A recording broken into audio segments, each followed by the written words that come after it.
예수를 드러내는 예배라는 제목으로 하나님 말씀 함께 나누겠습니다. 인생을 살다 보면 잊을 수 없는 큰 사건들을 만나게 됩니다. 우리 일생의 작은 행복과 기쁨을 가져다 주는 소소한 사건들도 있지만 우리 인생의 방향과 궤도를 수정하게 하는 그런 큰 사건들도 있습니다. 새로운 직장에 들어간다든지, 이직을 하거나 새로운 일을 시작한다든지, 누군가를 만나 결혼한다든지, 인생의 새로운 의미를 발견해서 이전과는 다른 삶을 살게 되었다든지, 이렇게 잊을 수 없는 큰 사건들이 우리에게 있습니다. 이처럼 아브라함에게도 그런 큰 사건이 있었습니다. 바로 아브라함이 하나님을 만나는 사건이었습니다. 아브라함은 하나님과의 만남을 통해 그의 인생이 완전히 변화되었습니다. 그래서 아브라함의 생애를 살펴보면 하나님께서 아브라함을 여러 번 부르시는데, 그 부르심 중에 가장 큰 사건을 뽑으라고 한다면 12장에 나오는 첫 번째 부르심과 바로 오늘 본문에 나오는 이 부르심일 것입니다. 먼저 아브라함을 향한 하나님의 첫 번째 부르심은 아브라함이 갈대아 우르에서 살고 있을 때였습니다. 그때 아브라함은 하나님을 전혀 몰랐습니다. 하지만 하나님은 75년 동안 아들 없이 그저 아내와 함께 살아가는 그 아브라함에게 아들을 주시겠다고 약속하시면서 내 고향과 친척과 아버지의 집을 떠나 내가 지시할 땅으로 가라, 그렇게 말씀하셨습니다. 바로 하나님이 지시할 땅, 약속의 땅, 가나안이죠. 그 당시는 폐쇄적인 사회였기 때문에 자신의 고향을 버리고 새로운 곳에서 새로운 관계를 맺으며 새로운 일을 하며 살아간다는 것은 매우 힘든 일이었습니다. 그럼에도 아브라함은 하나님의 말씀에 믿음으로 반응하고 순종했습니다. 그런 아브라함에게 하나님의 두 번째 부르심이 임했습니다. 오늘 1절에 보니까 그를 부르시되, 하나님이 아브라함을 부르셨습니다. 왜 부르셨죠? 본문을 살펴보면 아브라함을 시험하기 위해, 아브라함을 테스트하기 위해 하나님이 아브라함을 부르셨다, 이렇게 말씀하고 있습니다. 그런데 여러분, 하나님이 시험하시려는 그 하나님의 테스트는 첫 번째 아브라함을 부르실 때처럼 그저 어려운 일이 아니었습니다. 힘든 일이 아니었습니다.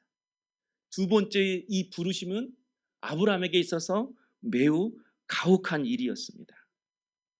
아들 이삭을 모리아 산으로 데려가 번제로 드리라는 것이었습니다. 한마디로 아들을 죽여서 제물로 바치라는 거죠. 여러분, 아브라함에게 있어서 이삭은 어떤 존재입니까? 100세에 낳은 귀한 아들입니다. 그래서 2절에 보면 내 사랑하는 독자, 이렇게 기록하고 있습니다. 또 하나님의 입장에서 이삭은 약속의 응답으로 아브라함에게 주신 자녀입니다. 그러니까 선물인 거죠.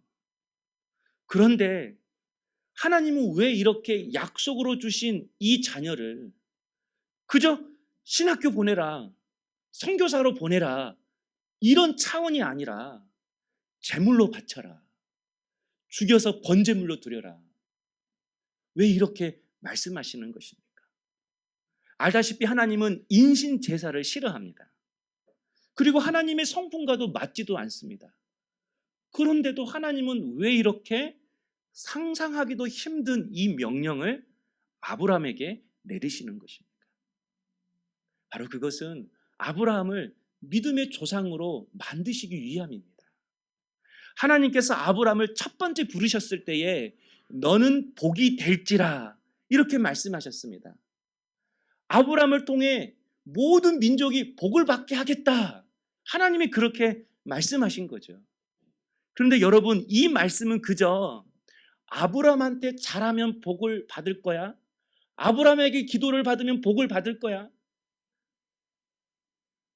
아브라함의 자녀가 되면 저절로 복을 받을 거야, 아브라함과 옷깃만 스쳐도 그 사람은 복을 받을 거야, 그런 의미가 아니에요.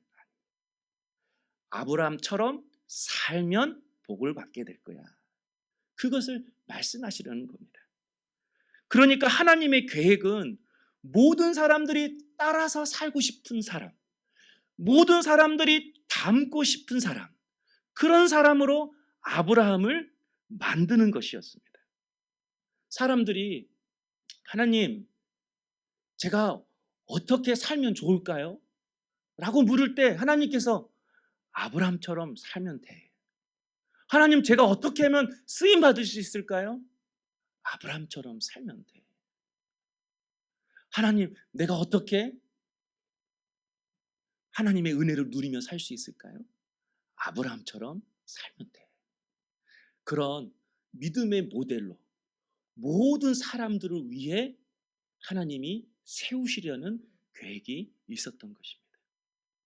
그런 관점에서 오늘 본문을 보면 하나님께서 아브라함을 단지 자신만 잘 믿고 잘 사는 그런 사람이 아니라 우리 모두에게 믿음의 모델이 되는 그런 믿음의 사람으로 아브라함을 세우시기 위해서 이렇게 믿음의 테스트를 하시는 것입니다.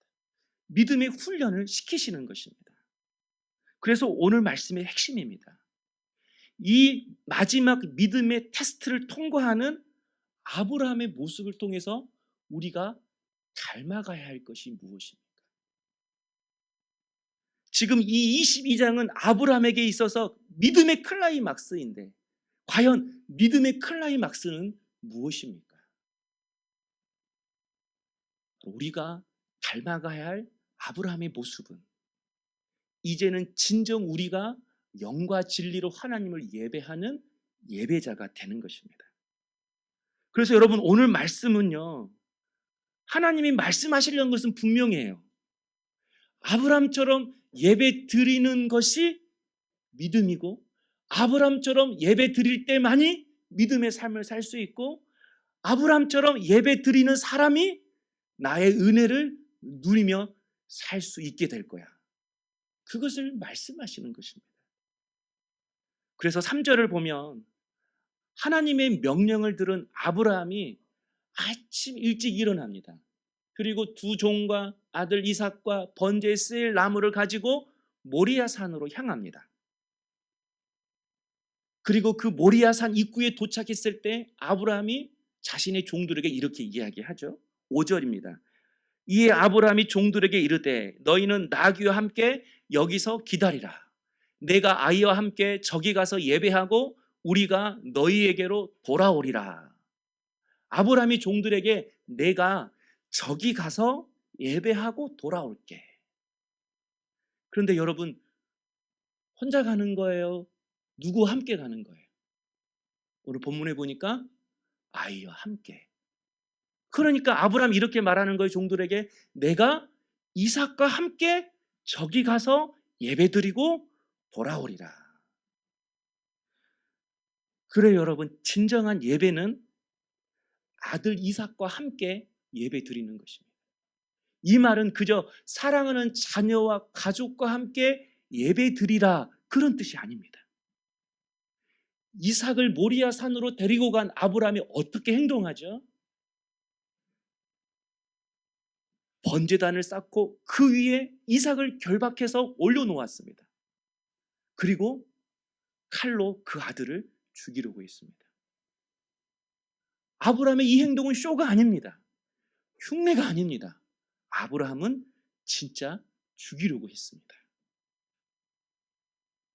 성도 여러분, 예배는 내가 사랑하는 이삭과 함께 예배드리는 것입니다. 그리고 그 이삭을 죽이는 것이 진정한 예배입니다. 여러분에게 있어서 이삭은 누구입니까? 여러분에게 이삭은 무엇입니까? 하나님보다도 내가 사랑하고 의지하는 사람일 수 있습니다. 내가 끊어야 할 세상의 모양, 교회의 모양일 수 있습니다. 아직도 버리지 못하고 고치지 못한 옛사람의 구습, 나의 성품, 나의 태도일 수 있습니다. 이런 이삭들을 데리고 모리아 산으로 올라가는 것, 바로 그것이 예배입니다. 그리고 그 이삭을 죽이는 것, 그것이 바로 진정한 예배라고 하나님이 말씀하시는 것입니다. 그런 하나님 아브라함은 하나님을 믿었지만 이삭을 낳고 나서는 그렇게 살지 못했습니다. 그래서 2절을 보면 하나님이 아브라함을 부르실 때 이렇게 부르십니다. 내 아들, 내 사랑하는 독자 이삭을 데리고. 지금 이삭이 누구 소유라는 것이죠? 내 아들, 아브라함의 소유라는 것입니다. 그러니까 아브라함은 이삭을 낳은 이후로 자신의 소유 삼고 하나님보다 더 기쁨의 대상으로 여기며 살았던 거예요. 이삭을 바라보며 이삭을 소망 삼으며 아브라함이 살고 있었던 것입니다. 그래서 여러분 1절을 보면요, 이렇게 나오죠. 그 일 후에 하나님이 아브라함을 시험하시라고. 그 일 후에, 어떤 일이 있은 후에 아브라함을 부르셨다라는 것입니다. 여기서 그 일 후에라는 이 문장의 뜻은 창세기 22장 2절에 나오는 그 여러 가지 사건들이 있은 후에, 그런 의미죠.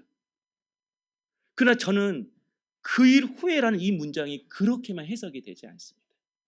단지 창세기 22장 이전에 나오는 사건들 뿐만 아니라 바로 이렇게 아브라함이 이삭을 자신의 소유 삼으면서 하나님이 아닌 이삭을 기쁨의 대상으로, 사랑의 대상으로 삼고 살아가는 그런 수많은 사건들이 있고 난 이후에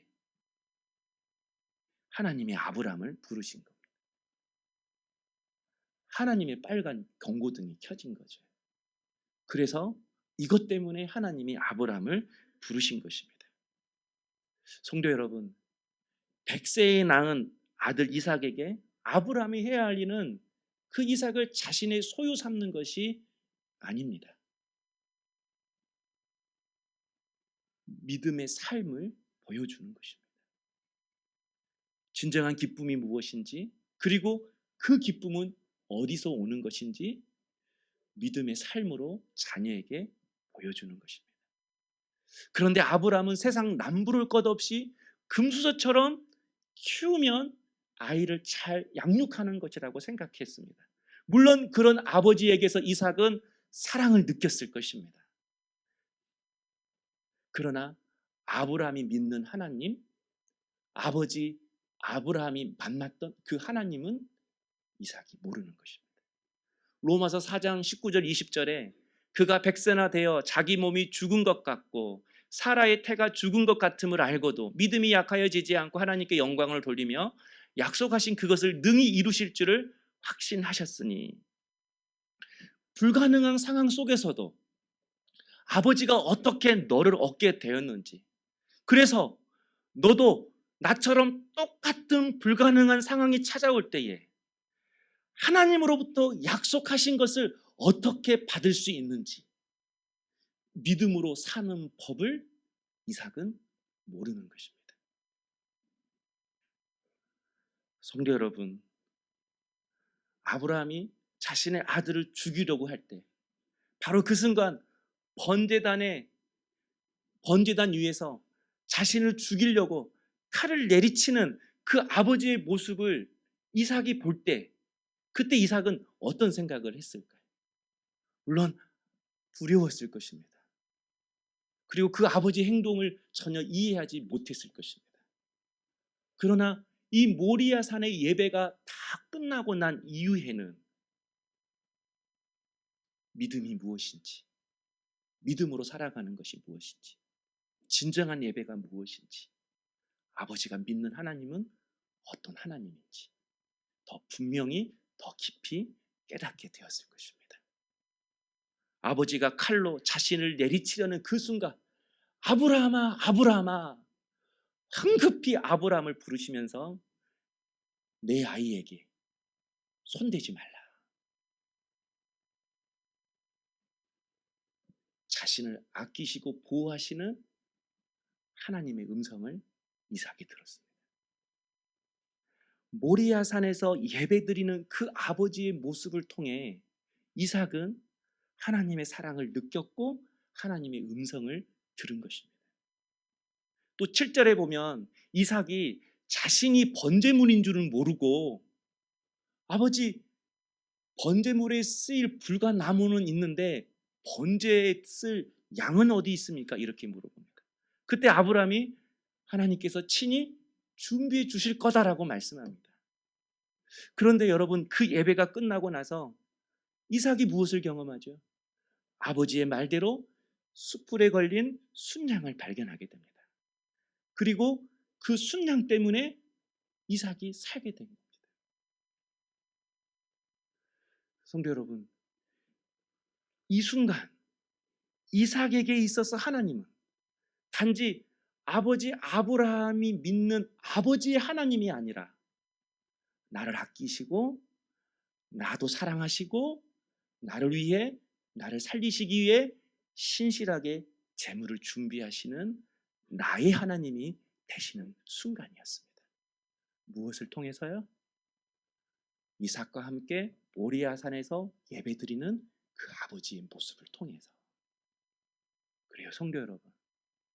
우리의 자녀들은 물론 이 예배 가운데에 교회 학교 부서 가운데에 하나님을 알아가고 만날 수 있습니다. 그러나 우리의 자녀들이 더욱 하나님의 살아계심을 경험하고 그분의 사랑과 그분의 신실하심을 경험하는 통로는 어디인가? 아브람처럼 이삭을 데리고 모리아 산으로 올라가는 그 예배하는 그 부모의 모습을 통해 하나님의 사랑을 느끼고 주의 음성을 듣고 나의 하나님이시구나라는 것을 깨닫게 되는 것입니다. 그렇다면 성도 여러분, 오늘 여러분에게 있어서 이삭은 누구입니까? 여러분에게 이삭은 무엇입니까? 하나님이 아브라함을 모리아 산으로 부르셨던 것처럼 언젠간 여러분도 하나님께서 모리아 산으로 부르십니다. 그런데 그냥 부르시지 않아요. 너 이삭 가지고 나와. 너 이삭 데리고 나와. 우리를 진정한 예배의 자리로 하나님께서 부르시는 것입니다. 그런데 우리는 그렇게 예배 드리지 않아요. 모리아 산으로 올라갈 때 이삭은 안전하게 집에 놔두고 내 몸만 올라가는 것이죠. 안전하게 내가 사랑하는 것, 내가 좋아하는 것은 집에 놔두고 컴퓨터 속에 놔두고 스마트폰 속에 놔두고 세상 속에 놔두고 나 혼자 모리아 산에 올라가서 안전하게 예배드리고 내려와서 또 그 이삭과 함께 뒤둥글고 하나님 없이 살아가는 그런 모습을 우리가 살아갔을 때가 많이 있습니다. 한번 여러분 자신을 돌아보십시오. 물론 우리가 하나님 앞에 크게 죄를 짓고 크게 불순종한 적은 없지만 그렇다고 딱히 자신의 마음을 불태워 순종한 것도 없는 그런 삶을 살고 있지는 않습니까? 주님의 일에 크게 해방은 놓지 않았고 불충성한 적은 없지만 그렇다고 딱히 땀과 눈물을 흘려가며 그렇게 헌신한 적도 없는 그런 삶을 살고 있지는 않습니까? 마치 이미 부부의 사랑은 다 끊어졌는데 어쩔 수 없이 자녀 때문에 그 부부의 관계를 이어가는 그런 메마른 부부처럼 그렇게 하나님과의 관계도 이어가고 있지는 않습니까? 왜 우리가 이렇게 살아가고 있는 것입니까? 도대체 무엇이 잘못된 것입니까? 우리가 모리아 산으로 올라갈 때 이삭을 데리고 가지 않기 때문에 우리가 영이신 하나님을 믿고 예배한다라는 것은 하나님은 영이신 하나님이시니까 그래서 시간과 공간을 초월하신 분이시니까 어제 내가 너무 좀 논이라고 피곤해. 그래서 나는 집에서 예배 드릴 거야. 그런 면죄부 주려는 영이신 하나님이 아니십니다. 자신의 편의와 즐거움을 위해서 하나님은 영이시니까 나는 아무 데서나 스마트폰 가지고 예배 드리면 돼. 그렇게 만우리 여기실 하나님이 아니십니다.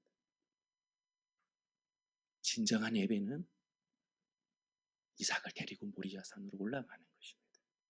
오늘 여러분이 몸이 여기 있다 할지라도 여러분 혼자 올라갔다. 여러분 이삭을 데리고 오지 않았다면 여러분 그것은 하나님이 안 받으실 수 있습니다. 그러나 반대로 어떤 어려운 형편 때문에, 어쩔 수 없는 형편 때문에 내가 온라인으로 주님을 예배하지만 그곳에 내 옆에 이삭을 두고 그 예배 가운데 그 이삭을 죽이고 내려온다면 오히려 그것이 하나님이 기뻐 받으시는 예배가 될 수 있습니다. 아브라함이 진짜 이삭을 죽이려고 할 때에 하나님이 그를 말리시면서 내가 이제야 네가 나를 사랑하는 줄을 알았다, 이렇게 말씀하셨어요. 그게 뭐죠? 예배를 받았다, 그렇게 말씀하시는 것입니다. 저는 우리 모든 성도님들이 이렇게 진정한 예배를 드리는 주의 종들이 될 수 있기를 소망합니다. 18절에 보면요, 내 씨로 말미암아 천하 만민이 복을 받으리니, 이렇게 말씀하고 있습니다. 내 씨로 말미암아, 여기서 씨는 누구를 말하죠? 이삭을 말하죠. 이렇게 자신의 아들까지도 예배드리는 그 아브라함에게 하나님이 다시 한번 복을 선포해 주셨어요. 내 씨를 통해서 천하 만민이 복을 받게 하실 것이다. 이삭을 통해서 모든 민족이 복을 받게 하실 것이다. 그런데 여러분, 하나님이 말씀하시는 이 씨는 단지 이삭만을 의미하지 않습니다.